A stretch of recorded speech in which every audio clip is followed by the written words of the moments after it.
Bonjour Nicolas Finet. Alors cette maison d'édition, c'est vous qui dirigez le secteur bande dessinée. Expliquez-nous comment vous avez pris la décision de publier cet ouvrage traduit du chinois, bien évidemment à l'origine, car je le disais en titre, c'est bien plus qu'une bande dessinée, c'est un livre, c'est de l'image, du texte, mais surtout un livre très engagé. Absolument, c'est un cri de liberté de la part d'un très jeune homme qui a un peu plus de 30 ans.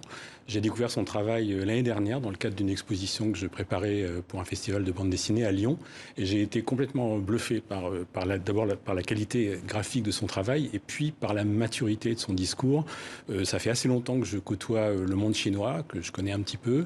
Et je n'ai jamais vu auparavant un discours aussi frontal et aussi radical de la part de quelqu'un d'aussi jeune et avec une telle clarté d'analyse. Alors effectivement, puisque ce livre, c'est un ensemble d'histoires, mais également d'anecdotes personnelles vécues par l'auteur, et c'est ça qui en fait toute la richesse. C'est quoi? C'est un carnet de bord de la révolution, de la mobilisation pro-démocratie à Hong Kong, ou c'est carrément un journal intime selon vous? C'est un peu un journal intime, avec 3 temps. Un moment qui se passe pendant son adolescence où il a grandi au Japon, il revient en Chine, et là il se fait massacrer parce que les Chinois, chauffés par le nationalisme et par le ressentiment anti-japonais, l'assimilent à ce qu'ils appellent un bâtard de Jap.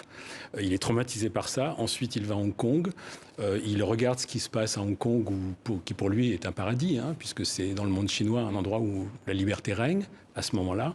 Et puis, il découvre ce qui se passe à partir de 2019. Il est estomaqué, il commence à tenir un journal de bord. Et il y a une troisième partie dans le livre qui est une projection dans l'avenir, une 2028, dystopie. ouais. Une dystopie un peu comme chez George Orwell, où il imagine ce que deviendra cette société hongkongaise sous la botte de la dictature chinoise. Ce qui n'est pas du tout rassurant, cette partie-là, bien évidemment. On parlait de Taïwan à l'instant. Moi, en lisant ce livre, j'ai vu vraiment comme un avertissement, je dirais presque, au peuple taïwanais, qui lui aussi vit sous la menace d'une invasion de la Chine. En gros, profitez de vos libertés et puis surtout battez-vous pour les défendre. Ne dormez pas sur vos lauriers, en fait. Exactement, c'est ce qu'il dit et il nous le dit à nous aussi. Il dit la démocratie, c'est jamais un fait acquis. Il faut être vigilant parce que ça peut se retourner à tout moment, et donc c'est pas parce qu'on bénéficie de liberté qu'il faut imaginer que ça va continuer ad vitam aeternam. Mais il alerte en effet à propos de Taïwan. Où il vit aujourd'hui. Où il s'est réfugié. Il a quitté Hong Kong parce qu'il ne peut plus vivre à Hong Kong, sinon il serait en prison. Donc c'est dramatique. L'éditeur du livre original est taïwanais aussi. Et puis il nous alerte parce qu'en effet, ce qui se passe à Hong Kong pourrait tout à fait se passer à Taïwan. Donc c'est alors, vous qui êtes, je le disais, directeur du secteur bande dessinée de la maison d'édition Rue de l'Échiquier, un mot sur les dessins justement de Kwang Ching-lo.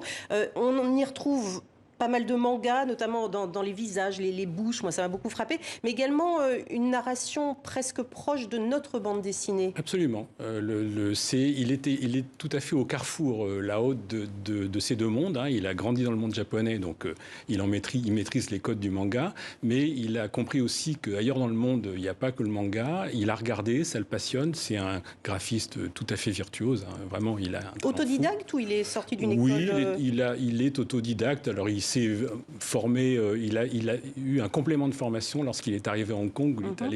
Il a suivi un cursus de beaux-arts, mais à l'origine, c'est en effet un autodidacte et il est brillantissime graphiquement. Est-ce que vous, votre choix de traduire tout d'abord et de publier un ouvrage tel que Hong Kong, Cité déchue, c'est presque un geste politique de soutien justement aux droits fondamentaux de l'être humain? Oui, je pense qu'on peut le dire, absolument. On a voulu marquer que nous, en tant qu'éditeurs engagés, notamment sur les sujets d'environnement, d'écologie, de développement durable, etc., la question des libertés est une question centrale et fondamentale, donc on se doit d'être impliqué dans ce travail. C'est pour ça qu'on a lancé cette traduction. Traduit en français, c'est la seule langue dans laquelle il est traduit pour l'instant? Pour l'instant, c'est la seule langue, brillamment traduit par Bertrand Speller, que je salue, qui est un traducteur avec lequel on travaille souvent, voilà. Et pour l'instant, que je sache, c'est la seule traduction, mais à mon avis, il y en aura d'autres parce que le livre est extrêmement fort. Merci beaucoup Nicolas Finet d'être venu. Hong Kong, Cité déchue, donc un livre qui vient de paraître la semaine dernière et qui est excellent, je le conseille.